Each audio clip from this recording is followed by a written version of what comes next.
രാവിലെ അലാറം അടിക്കുന്നത് കേട്ടാണ് മായ ഉണർന്നത്. അവൾ കൈയെത്തിച്ച് മൊബൈൽ എടുത്തു. എന്നിട്ട് അലാറം ഓഫ് ചെയ്തു. കണ്ണും തിരുമ്മി മായ കട്ടിലിൽ നിന്നിറങ്ങി. എന്നിട്ട് ലൈറ്റ് ഇട്ടു. ബെഡിൽ കിടന്നുറങ്ങുന്ന ഭർത്താവിനെ നോക്കി. മായയുടെ ഭർത്താവാണ് രാജീവ്. രാജീവ് എറണാകുളത്ത് ഒരു പ്രൈവറ്റ് കമ്പനിയിൽ മാനേജറായി ജോലി ചെയ്യുകയാണ്. മായ കട്ടിലിൽ ചുരുണ്ടുകൂടി കിടക്കുന്ന നൈറ്റി എടുത്തു. ഇന്നലെ രാത്രി രാജീവുമായിട്ട് നടന്നതെല്ലാം ഓർത്തുകൊണ്ട് ചുണ്ടിൽ ചെറു പുഞ്ചിരി വിടർത്തി മായ രാജീവ് കിടക്കുന്നത് നോക്കിയിരുന്നു.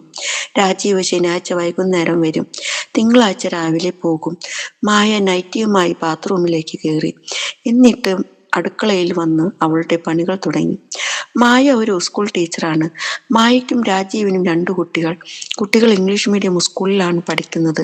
രാജീവിന്റെ വീട്ടിൽ നിന്ന് മാറി മായയ്ക്ക് സ്കൂളിൽ പോകാൻ പറ്റുന്ന രീതിയിൽ ഒരു വാടക വീട്ടിലാണ് അവർ താമസിക്കുന്നത്. കഴിഞ്ഞ 2 വർഷമായി ഇവിടെ താമസിക്കുന്നു. സത്യത്തിൽ മായ രാജീവിന്റെ അമ്മയുമായി ചേരില്ല. എന്നാൽ ഇടയ്ക്ക് എല്ലാവരും തറവാട്ടിലേക്ക് പോകും. കുട്ടികൾ ഇടയ്ക്ക് അവിടെ പോയി താമസിക്കും. മായയും രാജീവും ഇടയ്ക്കിടയ്ക്ക് പരിപാടി നടക്കുന്നുണ്ടെങ്കിലും മായയ്ക്ക് തൃപ്തി വരുന്നില്ല. കാരണം എന്താണെന്ന് വെച്ചാൽ മിക്ക ആണുങ്ങളെയും പോലെ രാജീവ് കാര്യം കഴിഞ്ഞ് തിരിഞ്ഞു കിടന്നുറങ്ങും. 40 വയസ്സിലും മായ സുന്ദരിയാണ്. അത്യാവശ്യം നീണ്ടുകിടക്കുന്ന മുടിയും ആവശ്യത്തിന് വണ്ണവും, പിന്നെ എല്ലാം കൊണ്ടും അവൾ കാണാൻ അടിപൊളിയാണ്. ആദ്യമേ പറഞ്ഞുവല്ലോ, വയസ്സ് 40 ആണെങ്കിലും ഒറ്റ നോട്ടത്തിൽ കണ്ട അനന്തഭദ്ര മൂവിയിലെ കാവ്യ മാധവനെ കണ്ടത് കാണേണ്ട അത്രയും സൗന്ദര്യമാണ് മായയ്ക്ക്. മായ വീട്ടിൽ നിന്നിറങ്ങി എന്നും ബസ്സിലാണ് സ്കൂളിൽ പോകുന്നത്. മായയെ കാണുമ്പോൾ ആണുങ്ങൾ ഒന്ന് നോക്കും. അവളുടെ മുഖത്തിന്റെ ഒരു പ്രത്യേക ഭംഗിയുണ്ട്. നീണ്ട മൂക്കും പിന്നിയിട്ട മുടിയും അടിപൊളി വാസനയുള്ള സ്പ്രേയുമാണ് അവൾ യൂസ് ചെയ്യാറ്. മായയെ ചായ, രാജീവ് വിളിച്ചു പറഞ്ഞു. ഇപ്പൊ വരാം രാജീവേട്ടാ, മായ പറഞ്ഞു. രാജീവ് ബാത്റൂമിൽ കയറി. വൃത്തിയായി. അപ്പോഴേക്കും മായ ചായയുമായി റൂമിലെത്തി. രാജീവ് ഡ്രസ്സ് മാറിക്കൊണ്ട് മായയെ നോക്കി. മായ രാജീവിനോട് പറഞ്ഞു, രാജീവേട്ട, ഈ വീടിന്റെ പുറകുവശം മുഴുവൻ കാടായി. അതൊന്ന് വെട്ടാൻ മാധവേട്ടനോട് പറയണ്ടേ? എടി, നീ അയാളെ കാണുമ്പോഴൊന്ന് പറ. മാധവൻ എന്ന ആളുടെ ആണ് ഈ വീട്. ഈ വീടിനോട് ചേർന്നൊരു വീടും കൂടിയുണ്ട് അയാൾക്ക്. ആ വീട്ടിൽ ഇപ്പോൾ താമസക്കാരില്ല. അതുകൊണ്ട് തന്നെ മായയോട് അയൽക്കാർ അടുത്തില്ല. ഒരു 100 മീറ്റർ മാറിയാലേ അടുത്ത വീടുള്ളൂ. രാജീവ് ചായ കുടിച്ചുകൊണ്ട് മായയോട് പറഞ്ഞു. എടി, നീ എല്ലാം നോക്കി കണ്ടു ചെയ്യേ. അല്ലേലും രാജീവേട്ടൻ പറയില്ലെന്ന് എനിക്കറിയാം. അവിടെ പാമ്പിനെ കണ്ടെന്ന് കുഞ്ഞ് പറഞ്ഞു രാജീവേട്ട. എടി, എനിക്കിപ്പോ സമയമുണ്ടോ? അല്ലേലും നിങ്ങൾക്ക് സമയമുണ്ടോ? അതും പറഞ്ഞുകൊണ്ട് മായ അടുക്കളയിലേക്ക് പോയി. ഇന്നലെ രാത്രി മായയുമായി നടന്ന കാര്യങ്ങൾ രാജീവൻ മനസ്സിലോർത്തു. അപ്പോൾ മുതൽ മായയ്ക്ക് രാജീവിനോട് ദേഷ്യമുണ്ട്. എടി, ഞാൻ ഇറങ്ങുവാ. കുട്ടികൾ എഴുന്നേറ്റോ? ഇല്ല. മായ ഹാളിലേക്ക് വന്നിട്ട് പറഞ്ഞു. എഴുന്നേറ്റാൽ പറഞ്ഞേക്കേ. മായ സിറ്റൗട്ടിലേക്ക് വന്നു നിന്നു. രാജീവ് അവളോട് യാത്ര പറഞ്ഞിട്ട് ബസ് സ്റ്റോപ്പിലേക്ക് നടന്നു. 2 മിനിറ്റ് നടന്നാൽ ബസ് സ്റ്റോപ്പ് എത്തി. മായ തന്റെ പണിയെല്ലാം ചെയ്തു തുടങ്ങി. അപ്പോഴേക്കും കുട്ടികൾ എഴുന്നേറ്റ് വന്ന് അവരുടെ കാര്യങ്ങൾ നോക്കാൻ തുടങ്ങി. മായ കുട്ടികളെ സ്കൂളിൽ ബസ്സിൽ കയറ്റി വിട്ടിട്ട് അവളും ബസ് സ്റ്റോപ്പിലേക്ക് നടക്കാൻ തുടങ്ങി. അപ്പോഴെതിരെ മാധവൻ വരുന്നു. അയാളുടെ ബൈക്കിൽ. മായ അയാളെ നോക്കി ചിരിച്ചു. അയാളും. എന്താ ടീച്ചറെ, ഞാൻ കൊണ്ടുവിടണോ? എന്റെ മാധവേട്ട, 1 മിനിറ്റ് നടന്നാൽ ബസ് സ്റ്റോപ്പായി. അയാൾ മായയെ ഒന്ന് നോക്കി. അവൾ സാരിയാണ് ഉടുത്തിരിക്കുന്നത്. അവളെ നോക്കുന്നത് അവൾ ശ്രദ്ധിച്ചു. മായ അയാളോട് ചിരിച്ചുകൊണ്ട് പറഞ്ഞു. മാധവേട്ട, വീടിന്റെ പിറകിലും സൈഡിലും മുഴുവൻ കാട് പിടിച്ച് കിടക്കുക. ആരെങ്കിലും കിട്ടുമെങ്കിൽ ഒന്ന് വിളിക്കേ. അവിടെയൊക്കെ ഒന്ന് വൃത്തിയാക്കണം. എന്റെ ടീച്ചറെ, പണിക്കാരെ കിട്ടാനില്ല. മലയാളികൾ വേണ്ടേ? ആരെങ്കിലും കിട്ടുമോന്ന് നോക്കിയിട്ട് പറ. അവിടെ കഴിഞ്ഞ ദിവസം ഒരു പാമ്പിനെ കണ്ടു. ഞാൻ നോക്കട്ടെ ടീച്ചറെ, അയാൾ ചിരിച്ചുകൊണ്ട് പറഞ്ഞു. നോക്കിയാൽ പോരാ, മാധവേട്ട റെഡിയാകണം. എനിക്ക് സംസാരിച്ച് നിൽക്കാൻ നേരമില്ല. ഇന്നു മുതൽ എക്സാം തുടങ്ങുക. അവൾ ചിരിച്ചുകൊണ്ട് പറഞ്ഞു. ഞാൻ സ്കൂളിൽ കൊണ്ടുവിടണോ ടീച്ചറെ? അയാൾ ചിരിച്ചുകൊണ്ട് ചോദിച്ചു. ഇപ്പോ വേണ്ട, അവൾ പുഞ്ചിരിച്ചുകൊണ്ട് പറഞ്ഞു. എന്നിട്ട് മായ നടന്നുപോയി. എന്നും മായയെ കാണാൻ മാധവൻ വരും. അയാൾക്ക് മായയെ കാണുന്നത് ഒരിഷ്ടമാണ്. മാധവൻ പട്ടാളത്തിലായിരുന്നു. ഇപ്പോൾ റിട്ടയർഡായി. എന്നാലും നല്ല ആരോഗ്യമുണ്ട്. ഇപ്പൊ കൃഷിയൊക്കെ ചെയ്ത് ജീവിക്കുന്നു. ഇതിനിടയിൽ വണ്ടി കച്ചവടമുണ്ട്, റിയൽ എസ്റ്റേറ്റ് ബിസിനസ് ഉണ്ട്, അങ്ങനെ പലതും. അങ്ങനെ ഒരാഴ്ച കടന്നുപോയി. രാജീവ് ശനിയാഴ്ച വന്നു, തിങ്കളാഴ്ച പോയി.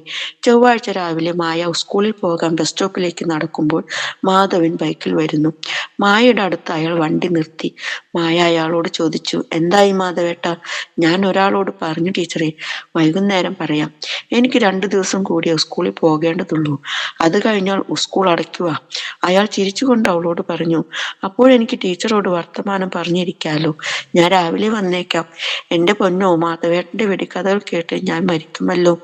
അവൾ ചിരിച്ചുകൊണ്ട് പറഞ്ഞു, എന്റെ ഒരുപാട് കഥകളുണ്ട് ടീച്ചറെ, അതൊക്കെ പിന്നെ കേൾക്കാം. ഇപ്പോൾ ഞാൻ സ്കൂളിൽ പോട്ടെ. അവൾ പുഞ്ചിരിച്ചുകൊണ്ട് പറഞ്ഞു. നിർത്തിമായ അയാളോട് ചോദിച്ചു, എന്തായി മാധവേട്ട? ഞാൻ ഒരാളോട് പറഞ്ഞു ടീച്ചറെ, 2 ദിവസം കഴിഞ്ഞാൽ ടീച്ചർ വീട്ടിലുണ്ടല്ലോ, അപ്പോൾ ഞാൻ വരാം. അയാൾ പുഞ്ചിരിച്ചുകൊണ്ട് പറഞ്ഞു. എന്റെ ദൈവമേ, ഇനി 2 മാസം മാധവേട്ടന്റെ കഥകൾ മുഴുവൻ ഞാൻ കേൾക്കണമല്ലോ. അവൾ മുകളിലോട്ട് നോക്കി പറഞ്ഞു. അയാൾ ചിരിച്ചു. എന്നിട്ട് അവളെ ഒന്ന് നോക്കി. എന്നിട്ട് പറഞ്ഞു, ടീച്ചർക്ക് ഈ സാരി നല്ല ചേർച്ചയുണ്ട്.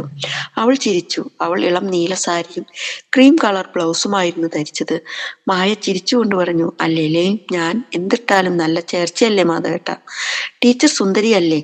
നല്ല ഭംഗിയുണ്ട്. അത് കേട്ടപ്പോൾ അവളുടെ മുഖം ചുവന്നു വന്നു. അവളുടെ മുഖത്തൊരു പ്രസരിപ്പ്. അത് നോക്കി അയാൾ പറഞ്ഞു, ടീച്ചർക്ക് ഒരു പ്രത്യേക ഭംഗിയുണ്ട്, നല്ല ഐശ്വര്യമുണ്ട്. മതി പൊക്കിയത് മാധവേട്ട. അവൾ ചിരിച്ചുകൊണ്ട് പറഞ്ഞു. അയാളും ചിരിച്ചു. എന്നിട്ട് മായ നടന്നുപോയി. 2 ദിവസം കഴിഞ്ഞപ്പോൾ മായയുടെ സ്കൂൾ അടച്ചു. കുട്ടികൾ അവധി ആയതുകൊണ്ട് തറവാട്ടിൽ പോയി. അവിടെ രാജീവിന്റെ അനിയന്റെ കുട്ടികളുണ്ട്. തറവാടിന്റെ അടുത്ത് ഡാൻസ് പഠിപ്പിക്കുന്നുണ്ട്. അതുകൊണ്ട് ഈ വെക്കേഷൻ ഡാൻസ് പഠിക്കാൻ കുട്ടികൾ തീരുമാനിച്ചു. രാവിലെ കുട്ടികൾ രാജീവിന്റെ തറവാട്ടിലേക്ക് പോകാൻ വൈകുന്നേരം മടങ്ങി വരും. ബസ്സിലാണ് പോകുന്നതും വരുന്നതും. ഈ ആഴ്ചയും രാജീവ് വന്നിട്ട് പോയി. അന്ന് രാവിലെ മായ കുട്ടികളുമായി അമ്പലത്തിൽ പോയിട്ട് കുട്ടികളെ ബസ്സിൽ കയറ്റി വിട്ടിട്ട് മായ വീട്ടിലേക്ക് കയറുമ്പോൾ വീടിന്റെ മുറ്റത്ത് മാധവേട്ടൻ. ഹാ, എത്ര നേരമായി ടീച്ചറെ ഞാൻ വന്നിട്ട്? ഞാൻ അമ്പലത്തിൽ പോയതാ മാധവേട്ട. അവൾ പുഞ്ചിരിച്ചുകൊണ്ട് പറഞ്ഞു. ഭഗവതിയെ കൂട്ടിക്കൊണ്ടു പോന്നല്ലോ ടീച്ചർ. അവൾ അയാളെ നോക്കി പുഞ്ചിരിച്ചു. അയാൾ പറഞ്ഞു, ഇപ്പോൾ ടീച്ചർ ദേവിയെ പോലെ ഉണ്ട്. എന്നിട്ട് അവളെ ഒന്ന് നോക്കി. സെറ്റ് സാരിയും ചുവന്ന ബ്ലൗസുമാണ് അവൾ ധരിച്ചത്. നെറ്റിയിലെ ചന്ദനവും കുറിയും അവളുടെ ഭംഗി കൂട്ടി. ടീച്ചറെ, ഞാനൊരു പണിക്കാരനെ കൊണ്ടുവന്നിട്ടുണ്ട്. അപ്പോൾ വീടിന്റെ പുറകിൽ നിന്ന് മുന്നോട്ടൊരു പയ്യൻ വന്നു. ഈ പയ്യനാണോ മാധവേട്ട? അവൾ അവനെ നോക്കി ചോദിച്ചു. ടീച്ചറെ, ഇവൻ പയ്യനൊന്നുമല്ല, 4 പിള്ളേരുടെ തന്തയാ. പറഞ്ഞാ വിശ്വസിക്കുമോ? അവൾ അവനെ നോക്കി. അവൻ അവളെ നോക്കി പുഞ്ചിരിച്ചു. പണിയൊക്കെ പറഞ്ഞില്ലേ മാധവേട്ട? അതൊക്കെ ഞാൻ പറഞ്ഞു കൊടുത്തു. ടീച്ചർ ഒന്നുകൊണ്ടും പേടിക്കേണ്ട. അവൾ ചിരിച്ചുകൊണ്ട് വാതിൽ തുറന്ന് അകത്തേക്ക് കയറിയിട്ട് ഇറങ്ങി വന്നു. എന്നിട്ട് പറഞ്ഞു, മാധവേട്ട, ഞാൻ ഇതൊക്കെ ഒന്ന് മാറിയിട്ട് വരാം. ടീച്ചറെ, മാറുന്നത് കൊള്ളാം. മാറിയിട്ട് വേറെ എന്തെങ്കിലും ഇട്ടുകൊണ്ട് വേണം വരാൻ, അല്ലെങ്കിൽ ഞാൻ ഞെട്ടും. അയാൾ ചിരിച്ചുകൊണ്ട് പറഞ്ഞു. കള്ളക്കിളവൻ, വാ തുറന്ന ഇങ്ങനെയുള്ള വർത്താനേ ഉള്ളൂ. മായ മനസ്സിൽ പറഞ്ഞുകൊണ്ട് അയാളെ നോക്കി വന്നു. പോ മാധവേട്ട. അവൾ ചിരിച്ചുകൊണ്ട് പറഞ്ഞു. മാധവേട്ട വല്ലതും കഴിച്ചോ? ഇല്ല. എന്നാ വാ, വല്ലതും കഴിക്കാം. അതും പറഞ്ഞുകൊണ്ട് മായ അയാളെ ഒന്ന് നോക്കി. അയാൾ മുണ്ടും ഷർട്ടുമാണ് വേഷം. ടീച്ചറെ, ഞാൻ ഇവനോട് പണി പറഞ്ഞു കൊടുത്തിട്ട് വേഗം വരാം. അതും പറഞ്ഞുകൊണ്ട് മാധവൻ ആ ഭായിയോട് പണിയെല്ലാം പറഞ്ഞു കൊടുത്തു. വീടിന്റെ പുറകോട്ട് പോയി. മായ പുറകിലെ വാതിൽ തുറന്ന് ആ മുറ്റത്ത് നിന്നു. അപ്പോഴേക്കും മാധവൻ അവനെയും കൊണ്ട് പുറകിലെത്തി. ആ ബായ് പണി തുടങ്ങി. അവൻ ഫുഡ് കഴിച്ചോ മാധവേട്ട? അവൻ ഫുഡ് കൊണ്ടുവന്നിട്ടുണ്ട്, അയാൾ പറഞ്ഞു. അവൻ പണിയുന്നത് നോക്കിക്കൊണ്ട് അവർ നിന്നു. അവൻ കാട് വൃത്തിയാക്കാൻ തുടങ്ങി. വാ മാധവേട്ട, നമുക്ക് വല്ലതും കഴിക്കാം. എന്താ ടീച്ചറെ കാപ്പിക്ക്? അപ്പമാണ് മാധവേട്ട. എന്നാൽ ടീച്ചറുടെ അപ്പം ഒന്ന് തിന്നു നോക്കട്ടെ, കൊള്ളാമോ എന്നറിയാലോ. അതും പറഞ്ഞുകൊണ്ട് അവർ അകത്തേക്ക് കയറി. അയാൾ ഡൈനിങ് ഹാളിൽ ഇരുന്നു. മായ അയാൾക്ക് അപ്പം വിളമ്പി പറഞ്ഞു. മായ ചുണ്ടിൽ ചെറു പുഞ്ചിരി വിടർത്തിക്കൊണ്ട് അയാളോട് പറഞ്ഞു, എന്റെ അപ്പം കഴിക്കും മാധവേട്ട. അയാൾ പുഞ്ചിരിച്ചു. അങ്ങനെ അവർ ഒന്നിച്ചിരുന്ന് ബ്രേക്ക്ഫാസ്റ്റ് കഴിച്ചു.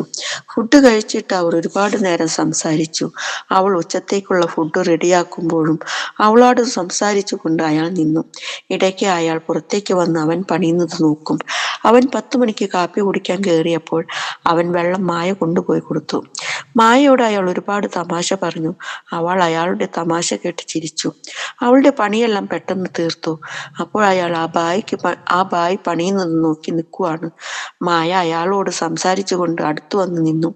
ഇപ്പൊ മായ അയാളുടെ പുറകിലാണ്, അയാളോട് ചേർന്നാണ് നിൽക്കുന്നത്. മായ അയാൾ അടിച്ച സെന്റിന്റെ മണമൊന്ന് മണത്തു. എന്നിട്ട് പറഞ്ഞു, മാധവേട്ടന്റെ സെന്റിന് നല്ല മണമുണ്ട്. അയാൾ ചിരിച്ചുകൊണ്ട് തിരിഞ്ഞപ്പോൾ അവളുടെ ദേഹത്ത് മുട്ടി. അവൾ ചിരിച്ചുകൊണ്ട് അയാളെ നോക്കി. അവർ പരസ്പരം കണ്ണിൽ നോക്കി, പക്ഷെ ഒന്നും മിണ്ടിയില്ല. ഇടയ്ക്ക് ഇവരെ ആ ബായി നോക്കുന്നു. എന്നിട്ട് അവൻ പണിയും. മാധവേട്ട, അവൾ വിളിച്ചു. മാധവേട്ടന്റെ ഭാര്യ ഇങ്ങോട്ടൊന്നും വരുന്നത് കണ്ടിട്ടില്ല. ഇടയ്ക്ക് അവൾ വരും, പിന്നെ അവൾ നേഴ്സല്ലേ, ജോലിക്ക് പോകണ്ടേ. മാധവേട്ടന് സത്യത്തിൽ എത്ര വയസ്സായി? അവൾ ചോദിച്ചു. അയാൾ ചിരിച്ചുകൊണ്ട് പറഞ്ഞു, എത്ര കണ്ടാൽ പറയും? അവൾ അയാളെ സുഖിപ്പിക്കാൻ പറഞ്ഞു, ഒരു 35. അയാൾ ചിരിച്ചു. എന്നിട്ട് പറഞ്ഞു, എനിക്ക് 47 വയസ്സായി. കണ്ടാൽ പറയില്ലാട്ടോ. മായ ടീച്ചറെ കണ്ടാൽ 33, അതിൽ കൂടുതൽ പറയില്ല. അവൾ ചിരിച്ചുകൊണ്ട് പറഞ്ഞു, എനിക്ക് 40 കഴിഞ്ഞു. അവളെ അയാൾ ഒന്ന് നോക്കി. എന്താ ഇങ്ങനെ നോക്കുന്നത്? അവൾ പുഞ്ചിരിച്ചുകൊണ്ട് ചോദിച്ചു. ടീച്ചറിന്റെ സൗന്ദര്യം കണ്ടു നോക്കിയതാ. അവൾ ശൃംഗാരത്തിൽ ഒന്ന് നോക്കി. അയാൾ പുഞ്ചിരിച്ചു. എന്നിട്ട് അയാൾ പറഞ്ഞു, ഇങ്ങനെ നോക്കല്ലേ ടീച്ചറെ, എനിക്ക് എന്തോ പോലെ. മായ കള്ളച്ചിരിയോടെ മറുപടിയായി, എന്തുപോലെ? തുടർന്നുള്ള ഭാഗത്തിനായി കാത്തിരിക്കുക. ഈ കഥ ഒരുപാടുണ്ട്, അതുകൊണ്ട് പാർട്ടായി പറയാമെന്ന് കരുതി.